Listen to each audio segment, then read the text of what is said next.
It is the night before baseball, and all through the house, nobody is watching because Rob Manfred's a moron. It is our MLB season preview show, but we're not going to do this in a two-man crew. We got to load the bases, and look who's back. Jack. Tony James back in the house. Hey, TJ. He's been off for so long, he doesn't even remember that his microphone is muted right now. There he is. What is up, man? I've had to say your line for the better part of the last 2 weeks doing this. So we are on all social channels at Mike Arana Show, everywhere but Snapchat. Why are we not on Snapchat, Tony James? Because Snapchat sucks and we're not 12. Now the band is all back together. What a night! What a night! What a night! There's a couple days a year, guys, that get me like this, and obviously we're going through March Madness right now. No matter what the whiners and complainers are saying, tomorrow we get to the Sweet 16s, and then this weekend the Elite Eights. Major League Baseball opening day always holds a special place in my heart. I know it does for you guys as well. We're going to go through all of the teams, not every single one of them, because a couple of them already don't matter. They're not relevant, but we're going to give you our picks for division winners, league winners, MVPs, Cy Youngs, talk about the game just in general, and maybe talk about the commissioner of baseball at some point, possibly, maybe, and a bold prediction for the season. But Vegas Mac, we've been rolling through these previews, and it kind of is weird to know that we're at the end here, but it's great to know that we're at the end because that means we have baseball tomorrow. Yeah, absolutely. And, you started to see a lot of the camps have started to break up. Teams are playing sometimes foes, like kind of little rivalries. Some are out of the country. It's always kind of nice that last little getaway from breaking camp, and teams are getting ready to go. Starting lineups are going to be going, and man, it's a lot of fun. I love this time of year. Love baseball season. Yeah, and TJ, you were just down at the Big A, light that bitch up, the Halo. Like, what was the general vibe there? Did they have the team store open? Like, was because you're the only one that's actually been to a major league stadium so far this season. Was there any? I mean, I know it's the Angels, but was there any kind of buzz going on? Is the team store loaded? What'd you see? It's a quad. They might be called Quad A right now. Look, the vibe was. People were excited. I mean, I'm not going to say there were a ton of people there, but there was lines for tickets. They might have been Dodger fans, but there were lines for tickets. There were people in there buying merch. So it was the people who were working there were super excited because, this is kind of like their livelihood. Baseball's back and they can get down to business. And now we can see if this team is worth a crap or not. Yeah, exactly. One of our favorite stadiums, especially when it comes to dollar dingers, which will be back this year. We're going to give it a little bit of time. We're going to do an opening day one because why the hell wouldn't we tomorrow? But, we'll give it a little bit of time since nobody's smart enough to make sure that we take as much of the inclement weather out of the first couple of weeks of the season as possible. But that's maybe for later in the show. But, one of my favorite stadiums that I've been to, and, let's call a spade, and I know all three of us have been there, so I think we could all talk about this, but, it's for an older ballpark that definitely needs a little bit of work. It's still got some good charm, and it's a fun place to watch a ball game. So I'm going to start going around the horn. I got all kinds of baseball jokes tonight, guys. Be ready. Vegas back, of all the stadiums you've been to, and TJ, I'll ask you the same question when he's done. Give me your top two favorite stadiums that you've been to in your lifetime, Vegas Mac. Well, the first one's going to come as no surprise. I'm going to homer it up. I mean, I love Fenway Yankee Park. Stadium. Yeah, I know. Yeah. I love everything about it. I mean, I remember growing up and going up the ramp, and you see the green grass, and the green grass leads to the green monster. It's a great stadium. I've only got about 5 or 6 left that I haven't been to, and so that's kind of cool. But number 2 on my list is Pittsburgh PNC Park. It's absolutely amazing. It's not a big stadium. It's just perfect. The lines are good. No matter where you sit, you can see. It's got a beautiful backdrop. I absolutely love going to Pittsburgh. Yeah, if only the owner would give a crap about the team. TJ, who's on the top of your baseball stadium list that you've visited outside of the Big A? I'm gonna put constraints on you here. Outside of the Big A, what's your favorite spot that you've been to? See, you let the guy off for a couple weeks. You never. Yeah, I know. Microphone. Holy Jeez, smokes! get your head in the game. This is an outrage. The best one that I've been to has been Petco. Petco has just got the best ambiance. The renos that they've done there have made the outfield really cool. Now they do concerts out there, which is super fun. And the crowd, when the Padres are good, the crowd is good. And when the Padres stink, the crowd is still good. So I like Petco first. Second one is probably Camden Yards, just because of it was the first one of the quote new series of ballparks, which are now all over 30 years old. But yeah, Camden Yards was super cool before they moved the fences back and all that nonsense. Yeah, I haven't been able to do Camden yet, and you just mentioned one of my favorite ones, Petco Park. Obviously, it goes without saying that Oracle Park I still think is the gem of baseball, bias or not there, whatever. If you've been to Oracle Park, which used to be AT&T Park and Pac Bell Park, and I'm sure it'll have another name on next Tuesday, but Truist Park, I went out there for my 40th birthday when the Giants got to play the Braves. That was fantastic. And we sat through an hour and 25-minute rain delay. I thought they were actually going to cancel the game. I was like, go figure. My birthday, they'll cancel the game. We bought the good seats, so we got to go underneath and into the club lounge, and it was not a good idea because I was pissed drunk before we got to the second inning. Not that that's shocking to anybody. That was a fun one. Comerica Park was cool. All the people in Detroit, when we went to Detroit, that was a lot of fun. Well laid out, easily walkable, easy for you to say. But that was a fun one too. I definitely got to get to Camden Yards, and I'm hoping to get to the K before they move it to KANSAS, which is some news that we found out this week. But let's talk about the state of the game kind of in general here, guys. If there's one thing, Mac, that you really want to see the game kind of either progress on or move to, what is it as we enter a new season and all this hope and optimism, unless you're a fan of the Rockies? I honestly, I like the state that baseball's in a lot of ways. I would just like to see them stop with some of these goofy rules. There's some goofy rules. I mean, we went through such a long stretch where it was just baseball. I mean, none of these goofy rules came in. I will admit there are some that are good and have grown on me. But just like for me, like the shifting and now the overrunning the bases, these kind of things, I just think it's overkill. Just let it sit for a little while. Like I said, I've come to like and understand the extra innings. I don't dislike it. It's a little gimmicky, but I understand it. But just kind of let it sit for a little bit. We don't need a lot. We don't need new rules every year. Baseball's gone hundreds of years without rule changes. We don't need new rules every year. See, state of the game.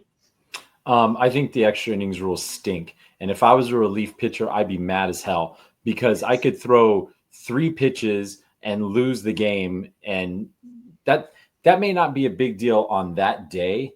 But when my contract is due for a re-signing, or if I'm going free agent somewhere and I've accumulated these L's because I've thrown 3 bad pitches, that's a problem. I don't really like that at all. Other than that, I mean, I'm okay with I like the bigger bases because I like watching people try and steal bases. I I would like to see more balls put in play. I think that the strikeout or home run or nothing really is that's I don't like that at all. I like small ball.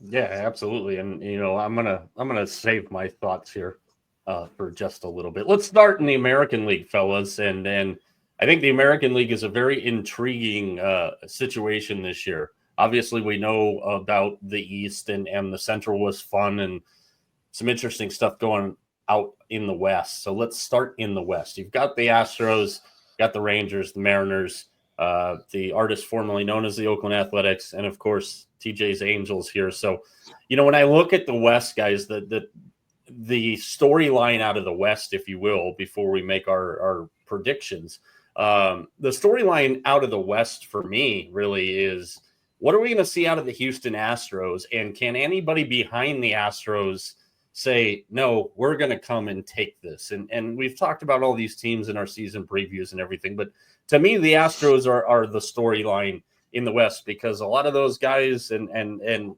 we've put a referendum. We're going to refrain from trash can jokes. It is past its time. We've run that course. We've beat the trash can into the ground. No more of that. But I think, Mac, for me, the storyline in the AL West is who are these Astros and how does that change the landscape? Yeah, I mean, we talked about. I'm not real high on the Astros. I think there's a lot of question marks with them, especially with their pitching staff. I think this is a season for the Astros that, boy, if they get off to another slow start like they did last season, I think we could see some movement.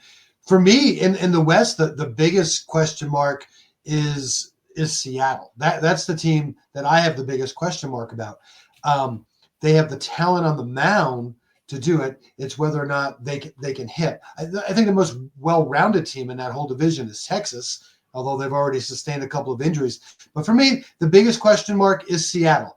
If Seattle can hit, I think by far and away they could actually run away with that division because they have elite pitching. Yeah, I agree with you, Mac. I was very impressed last year with the Mariners pitching. I just think that when you're asking the pitching staff to win 100 games for you, because that offense was not great, I don't think you can do that, and I don't think that's fair to the team or the players. And if you're rolling look, that offense was not scary at all. When you're rolling out the big dumper as like a big threat there, I'm sorry, that's not going to do it for me. So Seattle's like that team that I think is best equipped to make a run. But I tell you what, Mac, you know whose offense I'm excited about this year? The A's. I love the A's offense this year. And I think if they can get going in that bandbox ballpark, I think that they could surprise some people. Yeah, it's going to be interesting. And Mac, you and I have talked off camera about the A's a little bit, and I think just that dynamic in general to see the games, to see how it translates on TV at Suter Health Park, and it's a nice ballpark for a AAA team, not for a major league team. But I think I'm going to turn on the first A's home game just because I want to see how it translates, And that's one of those things that we've talked about a little bit, Mac, like I said, off the camera. So let's do it on the camera. Yeah, I mean, I think they could be a fun story, but I just don't see where they're going to have enough juice to really to be any really part of this. I mean, if you stack their lineup against the Texas Rangers lineup, I mean, it kind of almost looks like a minor league lineup. Let's just be honest. And their pitching staff, I mean, Severino is a nice addition. I mean, he had a real nice comeback last year, but it's still Luis Severino. I mean, I need to see a little bit more from him. I think that's it. It's gonna be tough. I mean, let's be honest. These are major league players. I think you're gonna see the same thing in Tampa. I think these teams that play in these minor league stadiums are gonna struggle when push comes to shove because they don't have the amenities that they're used to. It's gonna be different. And they're just it's just different. I mean, teams. teams that have to play in stadiums like that don't usually have great success, and there's a reason why. It's really not home. It's really not. It's like they're on the road, all the time. You dream killer. All right, guys, let's make some predictions in the AL West. Just your champion. I don't need your wild. No, the voice of reason for a reason. I'm going to refrain from comment. All right, TJ, I'll start with you. Who is winning, in your mind, the American League West this year? I went with the Astros until somebody beats them, and I'm trying not to be garbage about it, but they are what they are, and until someone beats them, that they're the ones. So I took the Astros. That's $1 in the douchebag jar. Mac, who's winning the West? I think Seattle, if they could get any sort of hitting, I would be all over Seattle. But I still got a lot of questions. I don't even know if they'll spend the money to go out and get a hitter. So I'm rolling with the Rangers. It's rolling with the Rangers. I too am going to roll with the Rangers. I think the Rangers come back with a vengeance this year, healthy. We talk about it all the time in all the sports. You make that run to the pinnacle. You play a lot of extra games. I still have some questions about their starting staff, but I think that offense in Texas is that damn good. And I think Wyatt Langford is going to have a massive year for the Rangers. Call me a Gator homer, whatever. It's a great time to be a Florida Gator right now. But I think that offense is going to come back with a vengeance. Yeah, it's one of the things we talked about. I mean, I think people forget that this is a team that's just one season removed from winning the World Series. And so there's still a lot of really good pieces on there. They got bit by that injury bug quite a bit last year. I mean, just up and down that lineup. So I love this Rangers team. All right, let's move Central, shall we? The AL Central, a division last year that caught a lot of us by surprise. Cleveland with Stephen Vogt there and their tremendous season, and I don't think any of us saw coming. The upswing of the Royals, the Twins that couldn't keep their big three on the field. The Tigers that were the hottest team in baseball down the stretch. I think it's a very intriguing division outside of the White Sox. The only intriguing thing about the White Sox is if Jerry Reinsdorf finally sells the team and the 79 project at the South Loop comes through. That's the biggest hope for the White Sox fans, guys. But, I'll start in the middle here. Mac, what jumps out to you about this year's AL Central? This is a really balanced division. And really, I mean, I think any of the four teams could do it. I mean, they each have kind of their own thing. Minnesota has really, really good pitching. Cleveland, kind of they've done it, so we know that. We love what Kansas City does with their youth. And Detroit's just, to me, that team that I think if offensively they can kind of put it together, it's another big question mark. But for me, I love the way Detroit played at the end of the year last year. I'm kind of high on the Tigers this year. So you used to have to be high to watch the Tigers, but the whole sports scene in Detroit right now is a vibe. I mean, between the Pistons, the Lions, the Tigers, my brain just wants to say, and the Bears, but I can't. TJ, what jumps out to you about the AL Central? I just think it's wide open. Like Max said, any of the four major league teams could win this thing. I'm interested to see how many games the Sox lose, because the way that I look at it, they are worse than last year, which is just blows my mind.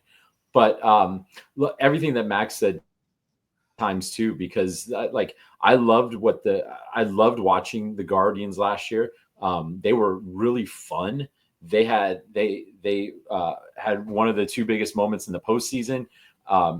But I am a little bit concerned about the loss of Josh Naylor to Arizona. I think that even though they got Santana, I think that's a step backwards for their offense. Although they did pick up Nolan Jones again, which if he can recapture what he did 2 years ago in Colorado, he won't be platooning very long with Big Christmas.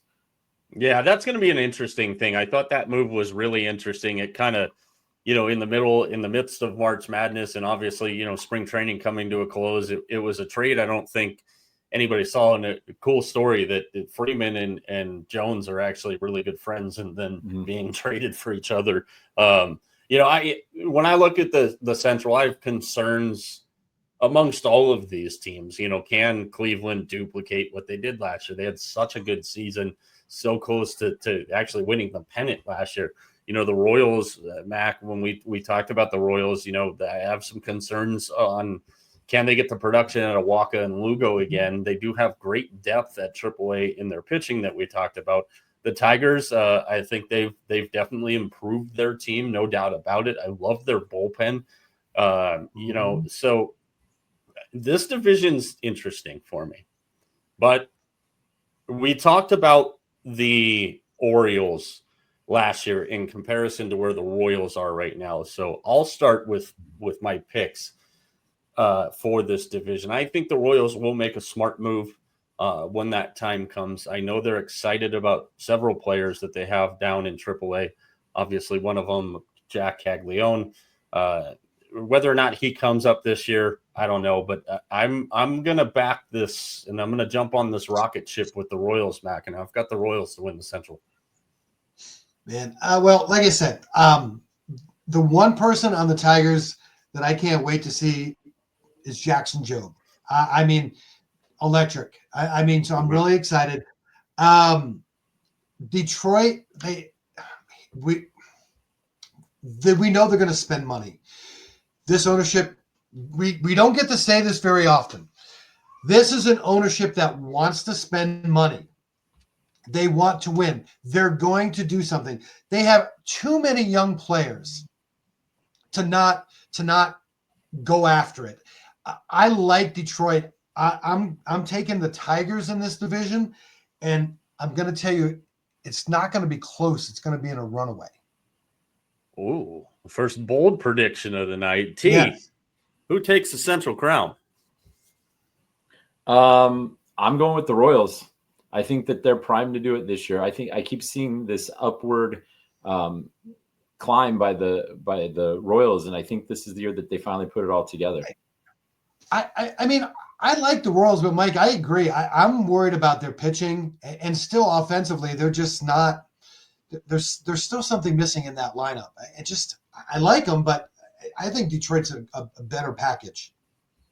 We will get to some other stuff on some Central teams here in just a minute. Let's go out east. Most intriguing division in baseball to me is the American League East. We've seen the Yankees get beat up on the mound in the spring. Now Clark Schmidt is also got issues. Not the way you want to go into a season if you're the Yankees. We know about the Blue Jays, and we know that they could be quick to trigger. And TJ, I think you did a really good job at breaking it down when we did our preview with the Blue Jays. There's a lot of questions there. If this team comes out and they piss down their leg to start the season, so to speak, I think they could see a lot of those guys get shipped off and a complete overhaul. The Orioles, do they have the pitching? Can they bounce back from no showing in the postseason? How much does that set them back? The Red Sox are intriguing. I said it before we started our previews. Like, I think the Red Sox had the best offseason in all of baseball last year. And Tampa is Tampa, and that situation's a mess, but that's what happens when you have a cheap-ass owner. And I could go on that rant for forever here. So, Teach, you talked about the Blue Jays. Tell me how you think they fit in the American League East and your just general thoughts on the East this year. The Blue Jays, I think their season, I think I mentioned this, is going to go one of two ways. Either they're going to win enough early to keep everybody interested, which with the Red Sox, the Red Sox, in my opinion, were the best. They had the best offseason. They're the class. They're the team right now. But the Blue Jays are either going to win enough to keep everything interesting, or they're just going to implode and it's going to be a free for all sell-a-thon. Because if I'm Vlad and I'm $50 million away from a deal at this point, and my team goes 10 games down to start the season, I want no part of this whatsoever. I think the Blue Jays are going to be okay. I really do. I think they struggled last year. They have really good pitching, and I just don't think offensively they're going to be as bad as people think. I actually think the Blue Jays are going to be sneaky good. Of course, it's hard for me. Red Sox. I mean, I think the Red Sox are going to be fine. They're dealing with a lot of injuries, especially with their starters right now. They are probably the deepest team. I almost as deep as the Dodgers. I'll be honest with you, from top to bottom. I still think it's going to go between Boston and Toronto in the East. Interesting. Yeah, and that's the thing is there's so many different ways I think you can steer thoughts on what we're going to see out of the East, because every team, even the Rays, in their situation, every team is very interesting. They could be big sellers, big spenders. They could be the Guardians. I almost said it. I might have said it earlier. If I did, it's hard. $1. Yeah, I know. $1 to the douchebag jar. But I think it's the most compelling division, Mac, because there's so many different ways we can go with this. Yeah, I mean, for the Red Sox, it's going to hinge on their pitching. I mean, if Buehler steps up and has a really good year, they're going to have to get by with a couple of young guys to start. But they've got some guys who they're rehabbing. Giolito is one, and Cutter Crawford. If that, of course, all led by Crochet. I mean, so Garrett Crochet.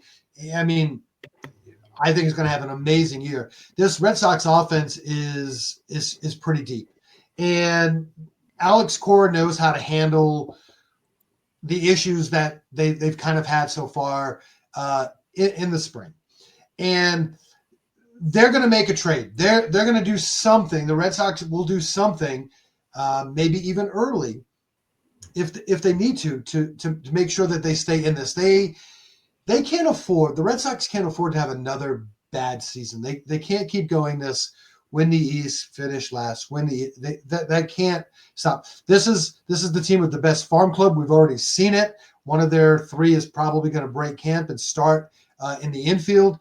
These other two are not far behind. This is a Red Sox team that's primed to make a run for a couple of years. All right. TJ, I'll start with you here. Who wins the American League East? Sox. Mac. I don't see how. Sorry. I don't see how Toronto. I don't see how Toronto, even with Baltimore taking a step back, and the Yankees are going to find some way to buy somebody. So, but I don't see how anybody competes with the Red Sox this year. All right. I wouldn't be surprised to see him win it going away. I left too early, so now Mac, tell us who wins the East. I actually picked Toronto to win the East because I think Toronto is going to be sneaky good this year. But if everything comes together, I mean, I can see Boston winning. But I think Toronto. I just think they have something to prove. I think they have too many good young players with too much to prove to have another bad season. All right. So as far as the East goes, again, I do believe this. And those of you watching, thank you. You can follow us on all of our social channels at Mike Arana Show. We will post a graphic of all of our picks so you can criticize us, ridicule us. Like I said earlier today I said earlier today on our channel, I showed you the results of our brackets, which are an absolute disaster. So we will post all those tomorrow on opening day. I have to take the Red Sox. I mean, I'm gonna drink the Kool-Aid. I do honestly think that they had the best offseason in baseball, and this team, I think, is going to surprise a lot of people. And that sounds funny to say with the talent that they have, but I don't think anybody's really, really looking at the Red Sox in this division. And even Vegas, when you look at the odds in the American League, the Red Sox are not one of the top teams to win the American League. And we've seen what happens when that town and that team, and Mac, you know this better than anybody, when that town and that team is playing well, We know the Celtics are great this year, and they're going to be playing long into the Red Sox season as well.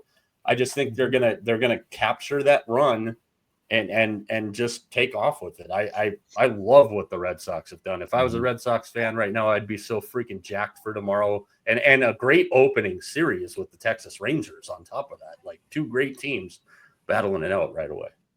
Yeah, there's nothing better in the summer than the Sox playing good baseball and being at Fenway Park. I mean, it's an absolute it's just so much fun. That city gets so juiced. And like you said, the Celtics should probably play, well into the first part of the baseball season. So it takes a little bit of the eyes off of the Red Sox. The Bruins, we don't have to worry about them this year. So so there's a little bit of that, and that does make a difference because it's that transition once the Red Sox get full board is something else. But like I said, there's a lot of excitement around this team, not just for this team, but for the future of the Red Sox. I was going to say to buy that man a case of Sam Adams, but I don't know if we really need to. What do you think about? So we talked about the A's and their situation. The Rays are in the exact same situation, going to be playing their games in a minor league / spring training park. What do we think about this? I think it's an absolute disaster, and it should have been headed off a long time ago. Now, let me preface this because some people are going to freak out. Like, yes, what happened at the Trop with the hurricane was in nobody's freaking control. And they're putting everything back together there. So when I say that this is and disaster is probably not the right word. This is a giant mess that could have been prevented a long friggin' time ago. Stu Sternberg has no business owning a baseball team. They've never placed this team in the right spot. And I think the groundswell from Nashville has a really, really good chance to rip this team out of Tampa. And I'll have some more thoughts on it in a little bit. I want to give Mac his chance to say some piece here as somebody that watches a lot of American League East baseball. But this thing should have been prevented a long damn time ago. Yeah, this is a disaster waiting to happen. I mean, again, I shouldn't use the word disaster. Sorry. I mean, just from a weather perspective, I mean, you're playing down in southern Florida in the middle of the summer. It's going to be dripping wet.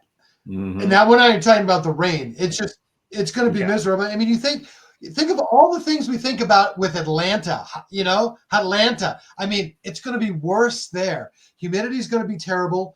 I mean, and some of the biggest thing is, like, I remember watching the beginning of the Red Sox game, and you can literally hear the storms pounding the dome. Just, I mean, they're going to be in delay after delay. It's going to screw around with pitching staffs.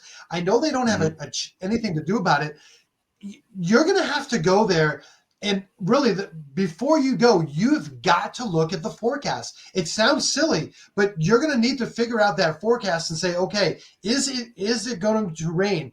I mean, do you want to start your ace pitcher knowing that he may only get 2 innings in?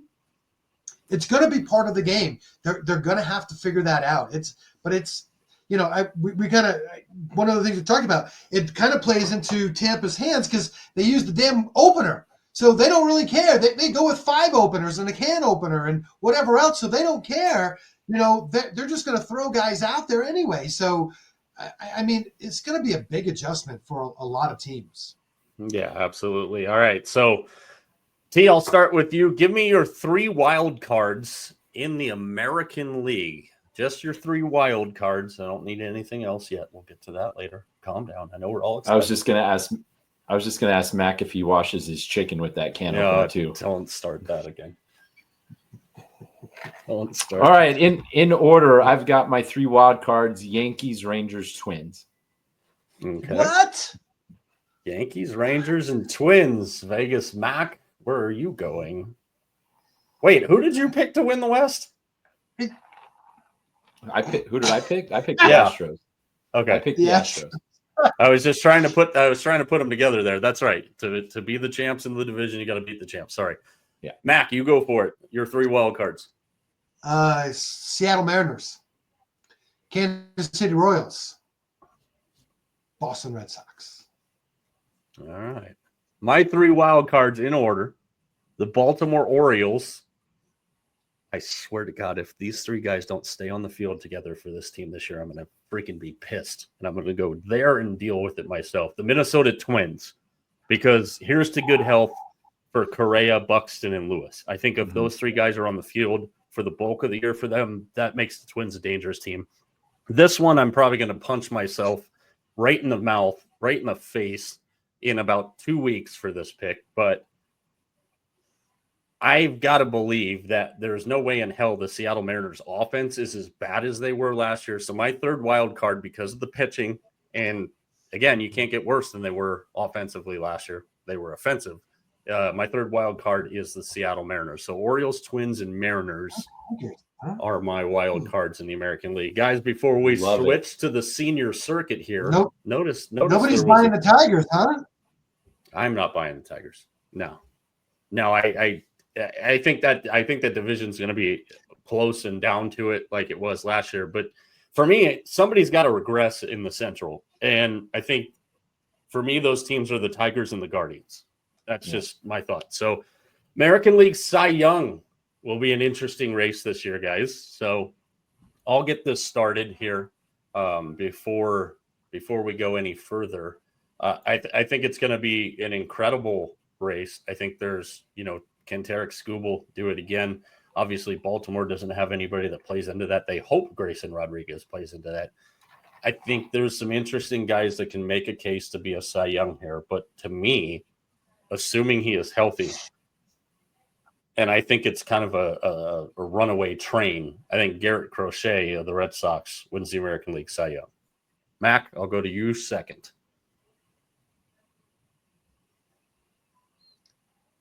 The greatest thing about this is we don't know who we picked. So it's all a surprise for all of us. But I have also picked you just wait. I'm not done with Cy Young. Surprises. I am not done with surprises.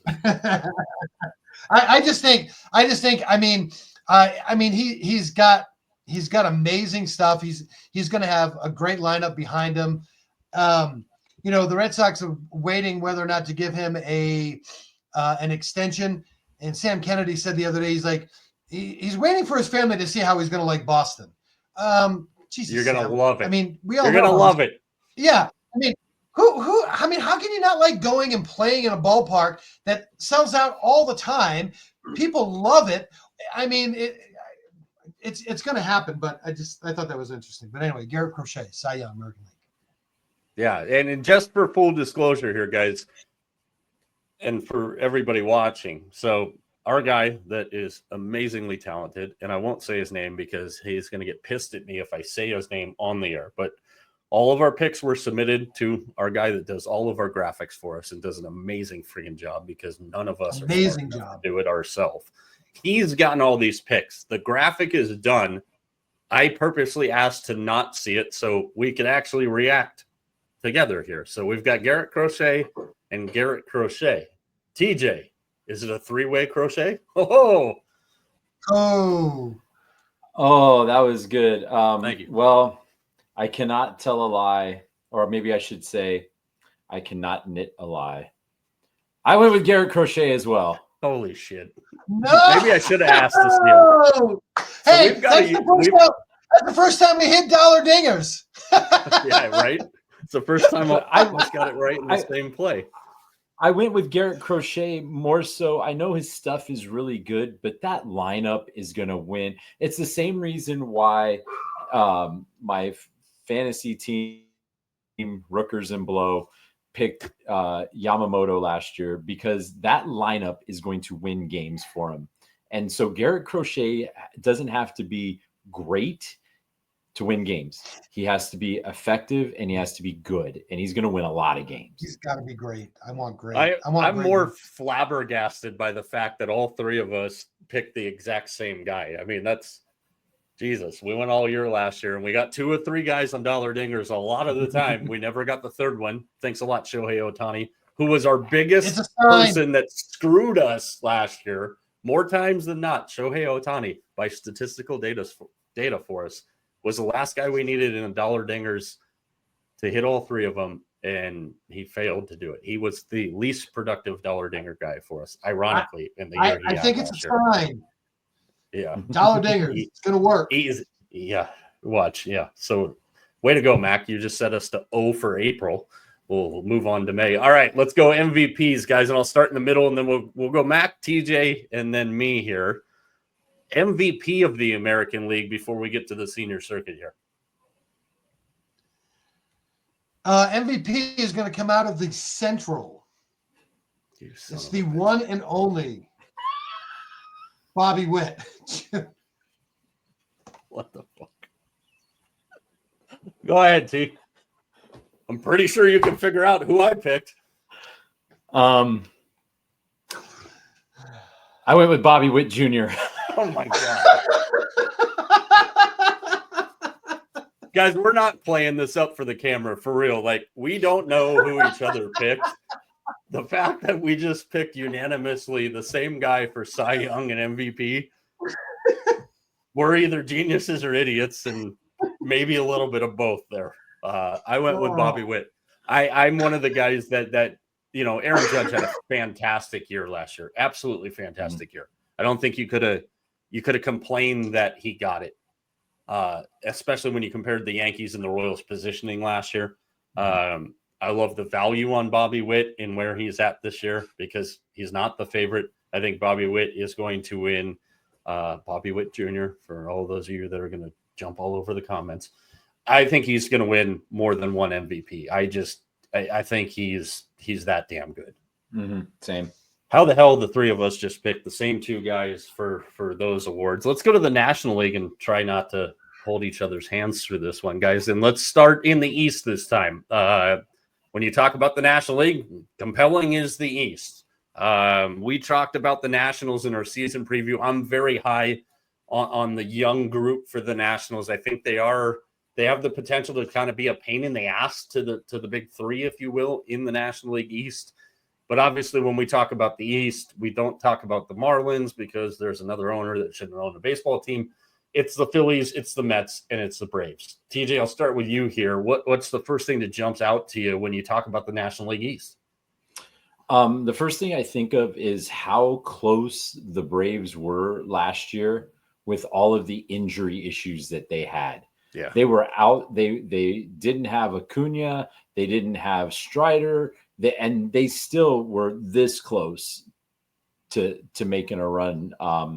So it's almost like, I know it's cliche, but it's almost like they're signing them and they have them for an entire season. And yeah, the Braves are really, really intriguing. They have built this team the right way, and I love watching them play. So I'm interested to see. I mean, I love them so much that I was so happy the Angels signed Travis d'Arnaud. But I love what the Braves have done the last few years, and I think Soler too. But he's played for everybody. But let's talk about d'Arnaud. No, I love what the Braves have done the last few years, so they are very intriguing to me in 25. Mac, what jumps out to you on the National League East? I know we've previewed all these teams. We just talked about the Phillies on Monday. What is the storyline for you in the National League East? For me, it's power. It's power. These teams are loaded with it. I mean, you look up and down these lineups, and you look at their staffs. You've got two of the best pitching staffs in baseball. You got two of the best lineups in baseball. I'm not quite throwing the Mets in there. The Mets are good. The Mets are going to be the best third place team in Major League Baseball. I feel. I mean, but I mean, this is going to be a really, really good division. You said it a couple of times, Mike. I mean, this Nationals team, I think, is going to be better than some people think. I'm actually kind of excited. I have them circled on my calendar to hunt them down and watch them. I really want to see what the Nationals can do. Yeah, and again, I mean, make sure you pick up a couple of Nationals games if you do watch on the national package this year, the national baseball package. Mhm. Bob Carpenter, again, we talked about it on Monday's show. One of the better play-by-play men in all of baseball. It's his final year, his final time that we'll get to see him say "see you later," and hopefully the Nationals put a decent product out on the field and continue to trend upward there. All right. We're going to make some predictions in the National League East. I'll start. And, TJ, I think you said it perfectly. I've sung the praises of Alex Anthopoulos multiple times. When you, as you so well put, TJ, like when you go through and you lose Strider and you lose Acuna and you go down to the last damn day of the season and beyond, and you're right there. Without those two guys, you're talking about a Cy Young and an MVP, and they hung around and they hung around. And Atlanta's shown that they're not afraid to make a deal. They're not afraid to get a guy to come in and sign him instantly to like a 10-year contract. I don't know if they can fleece the A's for any more people. I think that ship has probably sailed. But I expect a big bounce back. And for nothing more than, guys, who the hell is going to add Spencer Strider and Ronald Acuna at a trade deadline or in late May, whenever the case may be? I still think the Braves are the team to beat in the East. Mac, who's your pick to win the NL East? I think it's a team that we know is not going to stay where they are, meaning they're going to be a different team. How they look on opening day, I think they're going to be different when they get to the playoffs. And that's the Philadelphia Phillies. This is a team that I think we talked about it on Monday. The window is kind of closing on them, but this is a really, really good team. I think arm for arm, the best staff in baseball. I like the Phillies to win the division again.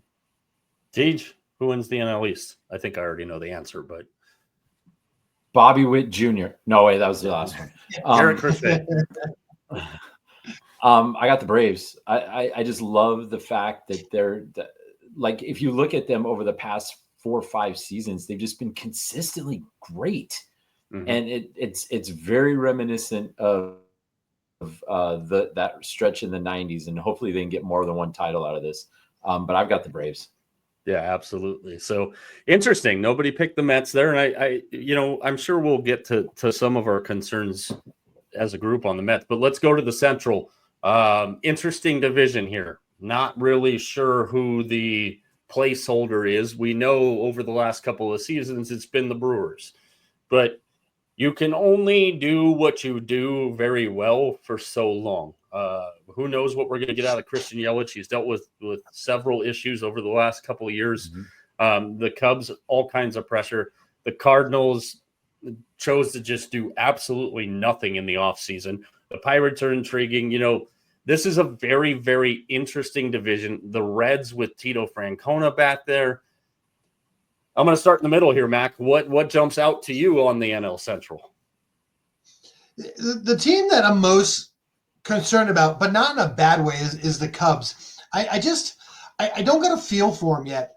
I mean, so many people are picking the Cubs. I'm trying to look at it this way and whatnot. I looked a little bit at the highlights in those 2 games against the Dodgers. I'm like, I don't know. I don't get the Cubs hype. I'm going to kind of take TJ's view on this, like he did with the Astros in the American League West. It's kind of like the Brewers are the team that has won the Central. I don't think Cincinnati and Pittsburgh is ready yet. I can't, for some reason, I can't buy into the Cubs yet. So I'm leaning towards the Brewers. DJ, what jumps out on the Central for you? The Cubs are just like, man, I don't know. Man, I don't know what I'm trying to think of an equivalent for the Cubs in some other sport, and I'm having a hard time because they're so frustrating. They try to make the big splash, and then they just can't do anything with it. Like the Swanson deal a few years ago, and it's like we're all waiting, right? We're all waiting for 2016 again, and it could be 21-23 until they do anything. Meanwhile, I'm not sure what the Cardinals Neither are the Cardinals, so don't feel bad. Neither are the Cardinals. I can't get there. Really interested to see what happens if the Brewers can get a full season out of Garrett Mitchell this year. All right, so let's start in the middle. Mac, who wins the NL Central? I got the Brewers. TJ. Brewers. You dopes. I think the Cubs win the Central, and I'm gonna say this, and you guys are probably gonna think I'm on something tonight. Heat exhaustion might be a thing, but anyways, I think the Cubs win the Central. I think there's a lot of pressure on the Cubs to win the Central. Jed Hoyer's lack of a deal. They made the big swing for Kyle Tucker. They've massively overhauled their bullpen, which, I mean, again, they blew 6 games last year with a lead going into the 9th inning and missed the playoffs by 6 games. So, I like the makeup of the Cubs. I think the pressure is there on the Cubs. And guys, I'm going to even take it a step further. I think the Cubs win the Central, and I don't think it's particularly close. I think they run away with the Central. I think Pat Murphy's got his hands full this year. The Brewers have a lot of good young pieces and will continue to develop those young pieces. I love Bryce Terang, one of my favorite players in all of baseball. Joey Ortiz, they got a lot of good players there.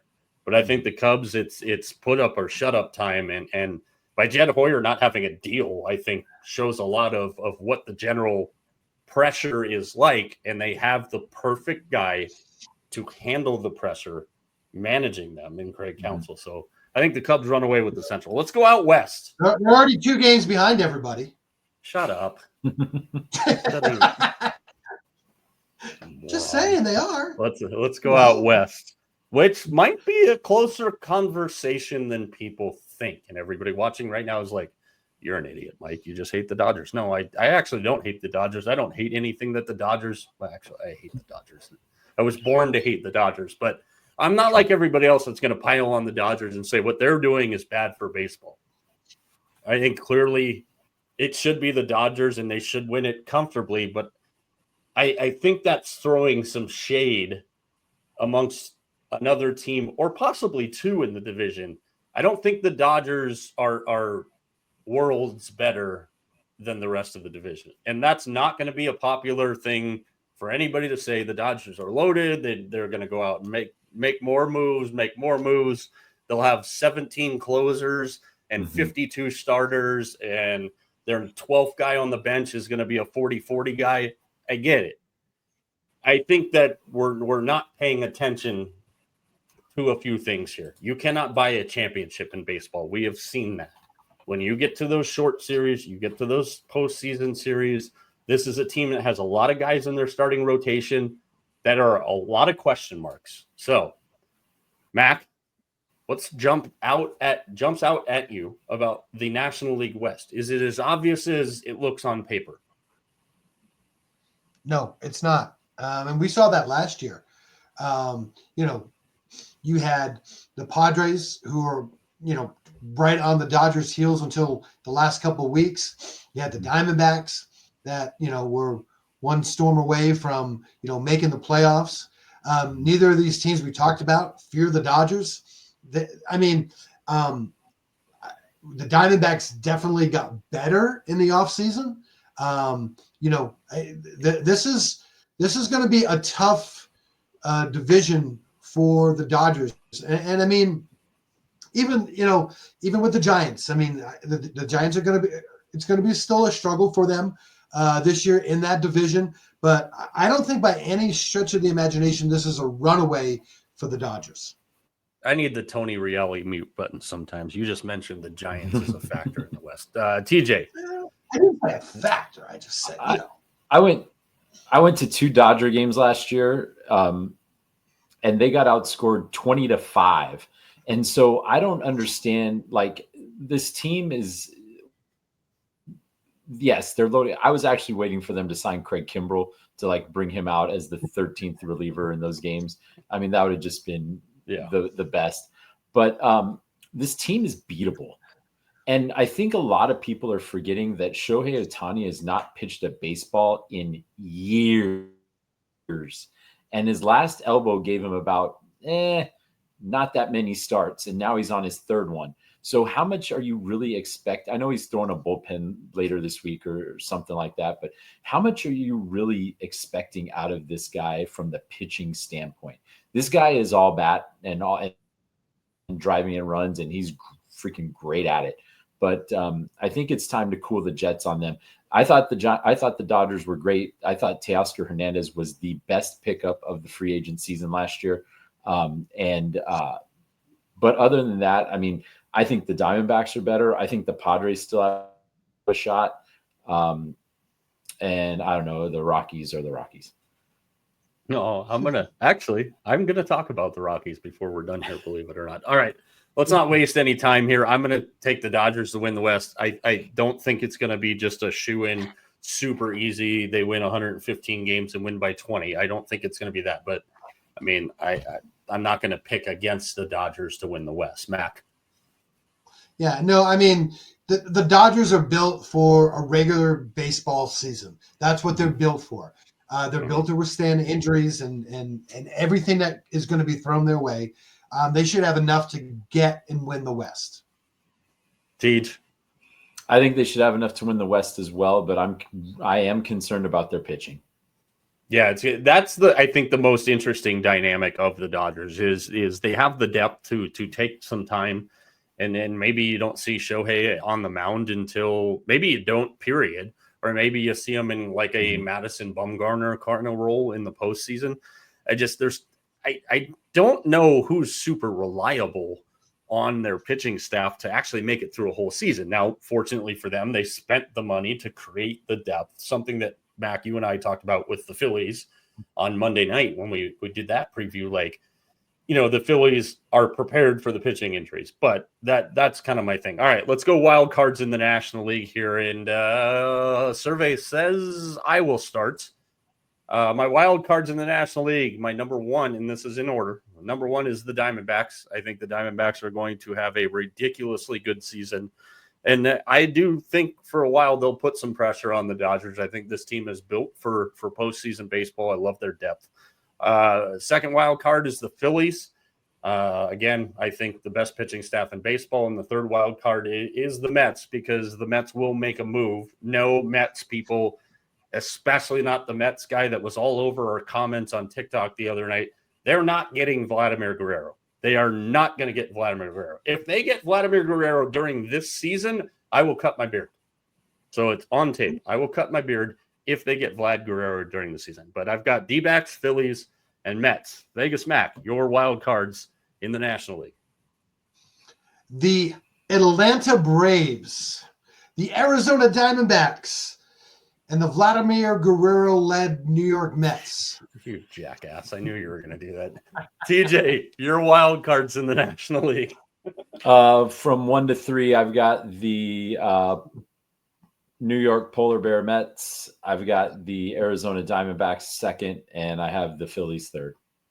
All right, let's see if we can not all pick the same damn guy for both of these awards here. National League MVP. I'm going to start. You know why? Because I can. National League MVP. I think another very interesting race. Obviously, Shohei is going to be in the mix there. I honestly think Kyle Tucker for the Cubs could make a run if the Cubs meet up to my expectation of them. Obviously, Juan Soto. I think there's a lot of competition for the NL MVP.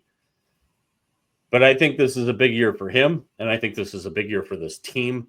And I saw how close he was last year. I think it's Bryce Harper, and at the value that I got Bryce Harper, I really hope it's Bryce Harper. Mac, who's your National League MVP? To be MVP, you got to hit a lot of home runs. So I need somebody who can do that. I need somebody who can hit for good average.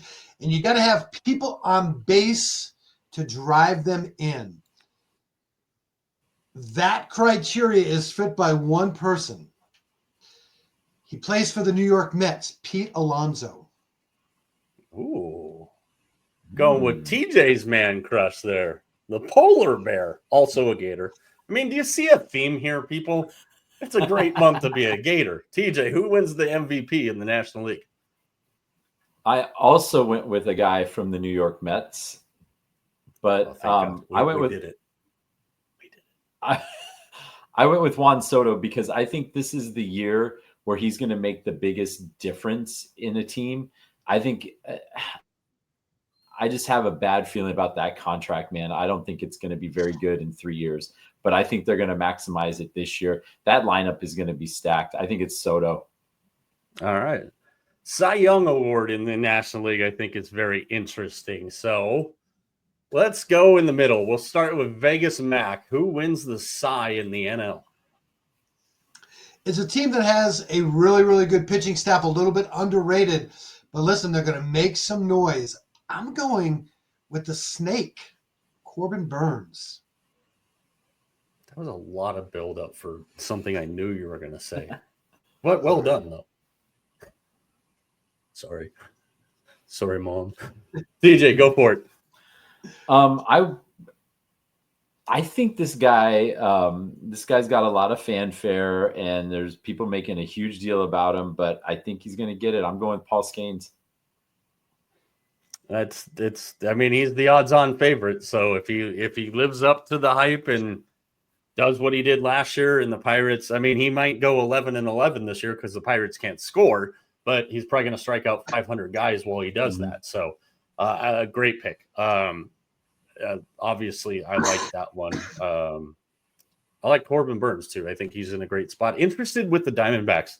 The seasons for Merrill Kelly and Zach Gallen. Both of those guys, an interesting spot in their tenure with the team. And I'm kind of interested to see how those three on the same staff kind of benefit each other. My guy is not somebody anybody's talking about. I'm pretty sure not somebody that anybody's thinking of for a couple of reasons. One, he plays for the San Diego Padres, a team that I don't think anybody expects to make the playoffs, but absolutely Mike's man crush to the nines. I was already sold on him before last year, and then he just decided in the Padres' first playoff series. We know what happened in the second one, but was lights out.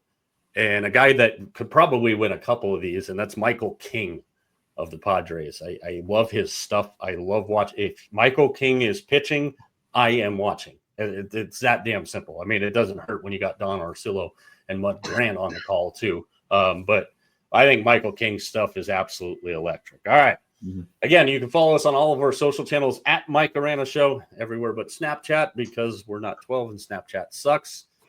Guys, before we get to our World Series picks, our AL champ, our NL champ, our World Series picks, and we get on out of here, anything else that pops to your mind that you're looking forward to? Maybe tomorrow, opening day, 4th of July baseball. Like what's the highlight of baseball season for you? TJ, I'll start with you. I am making it a point this year and I did it last year and it was freaking cool, but man, there's nothing like afternoon games in the middle of the week. Like those are just dope as hell. Just getting out to the yard and throwing down a few cold ones and watching some baseball. That is just one of the best things ever. So I have got a few circled on my calendar this year and I'm going to make it a point to enjoy those immensely. Yeah, there's absolutely nothing wrong with that whatsoever. At this point, I have no idea whose dogs are barking. Go ahead, Mac. One thing that jumps out. What's the one thing, that excites you the most about going into a new season? I just love the everyday grind of baseball. Baseball to me is just I always say it's not a sport that you need to watch. And that's what I love about baseball. Most of the other sports you kind of have to watch to kind of get a good feel. I love the fact that you can just, the game is on the radio, the game is on your phone. You can listen to the game. You can do a ton of other things, and you just can listen to the game of baseball. And I miss that. I miss that. I like that routine of like, I know tomorrow I'm going to wake up, I'm going to listen to a Red Sox game. I know the next day I'm going to listen. And I miss those when they don't play on those days that they don't play. I miss that. So that's what I love and have always loved and will always love about baseball is just the everyday routine of, like they say at 7:15 or at 2:15 every day there's a baseball game. You just can't be disappointed. Yeah, absolutely. You know, and now it's what? It's one of those things. I mean, I love baseball. I mean, without a doubt. I mean, if I had to pick a sport and someone asked me if there was only one sport you could watch for the rest of your life, I would pick baseball. I wouldn't even blink an eye about it. I mean, for me, I think baseball is the greatest sport. There's a lot of things here and there about it, but Mike, I know we've done all of these spring training shows, and we've kind of I've enjoyed it. It's been so much fun for me. Yeah, but I look at you every day. I'm looking at you every day, and I can tell there's a little bit of angst, pain, something you got to get out of your beard about baseball. This would be the time, Mike. Mike, Tony and I are going to do something. We are going to mute our mics for Mike. And Mike, it's all yours. Okay, first of all, whatever's in my beard, it's day by day, not 15-day DLs. We just go day by day. I have a big problem with this, and those of you that have joined us for our spring training tours, thank you. We appreciate it, and a ton of great baseball content to come during the season. But we have a fundamental problem that we're not going to get rid of until 2029, unfortunately. And his first name's Rob, and his last name's Manfred. And every commissioner in sports, and I know you guys know this because you two are a bunch of puckheads, and as am I. But like Gary Bettman is the one commissioner that used to just all day long, just terrible, terrible, terrible. Now the dude smiles from ear to ear when he presents the Stanley Cup because he's got a growing game that day by day gets more and more and more, and there's more this and there's more that, and hockey's growing. Adam Silver, I think, has got some big issues. But for Rob Manfred to not foresee the broadcast problem that we're dealing with all these friggin' blackouts and all this other bullshit, the gimmicky stuff, Mac, you talked about earlier, all this gimmicky stuff. You know what? I like the pitch clock. I thought I was going to hate it. I like it. The games needed to not have as much in between time. The golden at bat rule, if that ever makes its face in Major League Baseball, I swear to, I can't even put into words what I would do. And it's the kind of garbage like that. Why do we have John Fishers? Why do we have Stu Sternbergs? Why do we have Jerry Reinsdorf? All you are is a goddamn puppet for these Major League owners, and everything else you don't pay attention to. You didn't foresee a broadcast deal falling apart in front of your eyes. You didn't know that there was going to be a disaster in Oakland, and the great, and I don't give a crap what anybody says, the tremendous fans of the Oakland A's are now screwed because maybe we're going to get to Vegas. And if anybody believes that's actually going to happen, until I literally see the A's stamped on the ballpark in Vegas, I'm not going to believe it. We refuse to penalize the teams that don't want to spend any money every year. St. Louis Cardinals, what the hell did you do to improve your offseason? Nothing. It's Colorado. Bold prediction here, and we'll get to these in a second, but I'm going to drop mine right now. Colorado, I think, breaks the White Sox record for the worst team in the history of baseball because we won't penalize owners for not trying. We couldn't figure out a broadcast deal, so much so that tomorrow we have 2 games on opening day of America's pastime on national TV. But no, I need Roku to watch games on Sunday. I need Apple TV to watch games. We've got Fox Sports. We've got ESPN, who you dumped. Please, NBC, buy baseball. Take the baseball package because I got to see it on NBC. I think it'll do great. We have 2 games of America's national pastime on national TV on opening day. And I know there's a lot of time before 4th of July, which is on a Friday this year. You know what we have on that national TV schedule as of right now? Not a damn thing.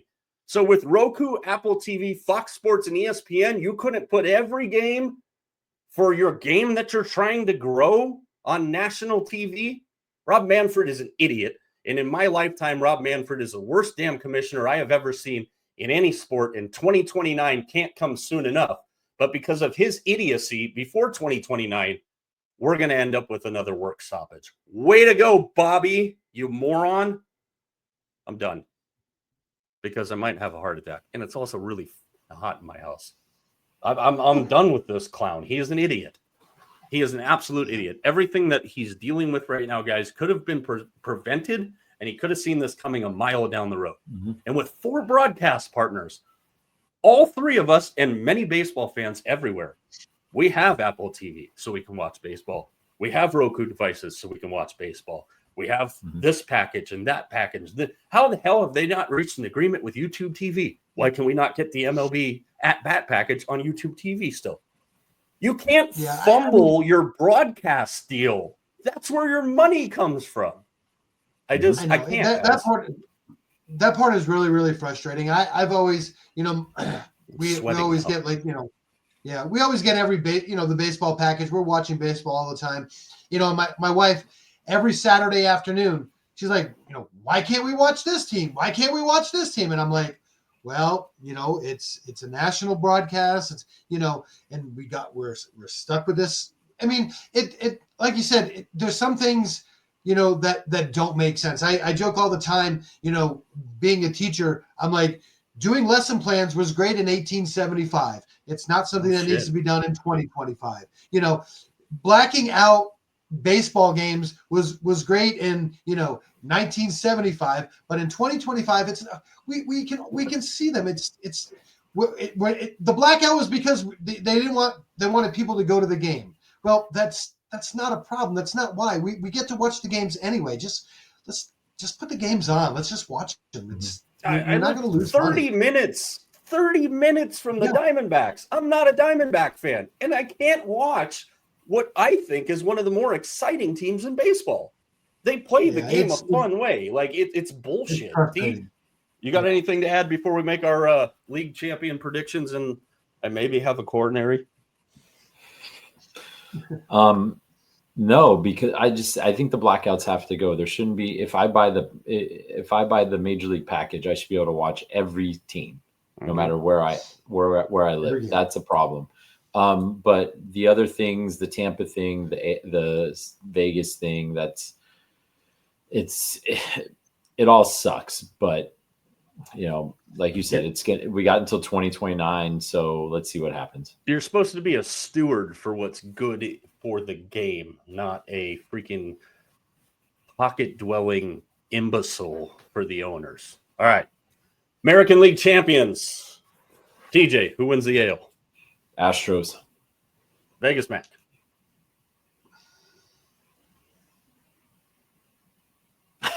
Holy shit. That actually surprises me. Mr. Famous for his rants on his own teams. Listen, I think by the time that the season, by the time they get to playoffs, changes will be made. They're going to be ready. All right, so we got 2 Red Sox and 1 Astro. National League champion. I'll start with you, Vegas Mac. Atlanta Braves. TJ. Dodgers. I like where you're going with your World Series because there won't be any animosity between those 2 teams in the World Series. Ironically, somehow, some way, by the miracle of not knowing, Mac and I have picked the exact same damn World Series. I have the Braves and the Red Sox. The Battle of Boston. I'm telling you, we're going to hit dollar dingers so many times this summer. Stop saying it because we won't. Now we're 2 months in. Now we're in June. All right. The moment of truth, boys, before we make one bold prediction and get up on out of here. TJ, you've got the Astros and the Dodgers in the World Series. Who wins the piece of metal, according to Rob Manfred? If you know from a few years back. Who wins the piece of metal?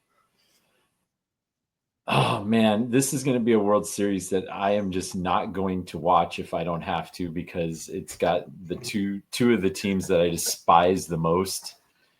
And so short of the meteor striking the earth before November, I'm going with the Dodgers. And I just think that they're the team that's built the best right now for, like Max said, for the long haul. And we saw what happened in the playoffs last year.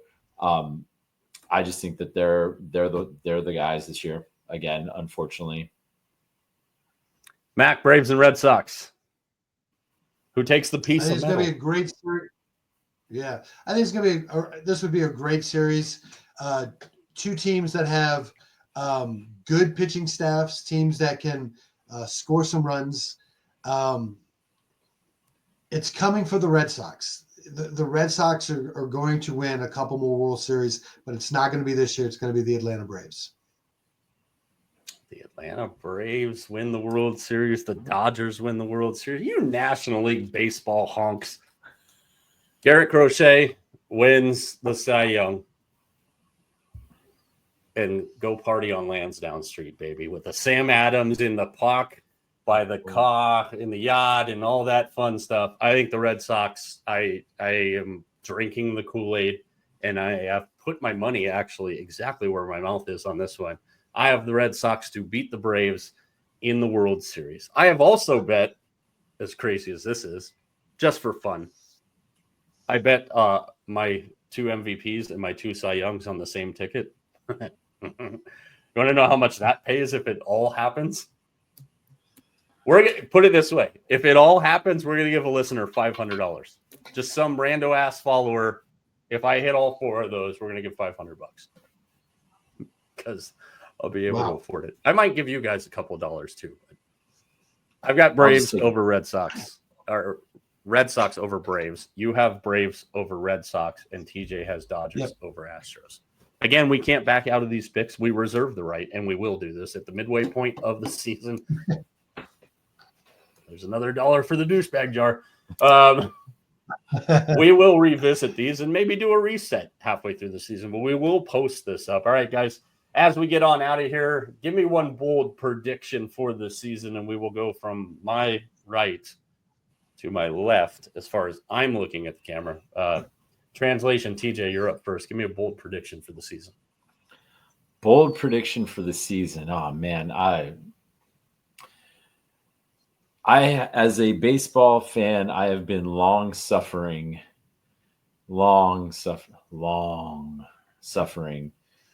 because this team cannot do anything right. But I think this is the year the Angels will break through and win 82 games. Yeah. Welcome to being a San Francisco Giants fan. Mediocre. Mac, what's your bold prediction for the season? I actually have 2. Got to be 2. I am excited about the National League Central and the American League Central. I'm excited to see what is going to happen in those 2 divisions. That's going to be a lot of fun. I also figure that I'm going to come up 1 RBI short, and Anthony Rendon may have 1 RBI more than I do this year. Not possible. Unless he eats 1 more ribeye steak than you, it is not possible. I already gave you guys one of mine. I think the Rockies are hands down going to be the worst team in baseball and break the White Sox record. My other one, and I really hope this happens because I want to see this happen more and more and more because it needs to happen. I believe that the sale of the Rays is quote unquote forced, and the group that buys the Rays does not buy the Rays with the intent of keeping them in Tampa. I believe there is a hell of a lot of smoke for Nashville getting a team. And I think as we expand in baseball, Salt Lake City, Portland, Vegas, the Braves will never let Nashville and Charlotte have teams. So I nothing against Charlotte. I love the city. I think baseball would do great in Nashville. I believe that we get some really solid traction on that because the Rays situation is a giant disaster. So we're going to take a little break. It's been a run. Obviously, our content's going to stay on all of our social channels. The next time we go live, we're going to puck around and find out as we preview the Stanley Cup playoffs here in just a couple of weeks. And then we've got a couple of major announcements for you. Some more live shows, some fun stuff this summer.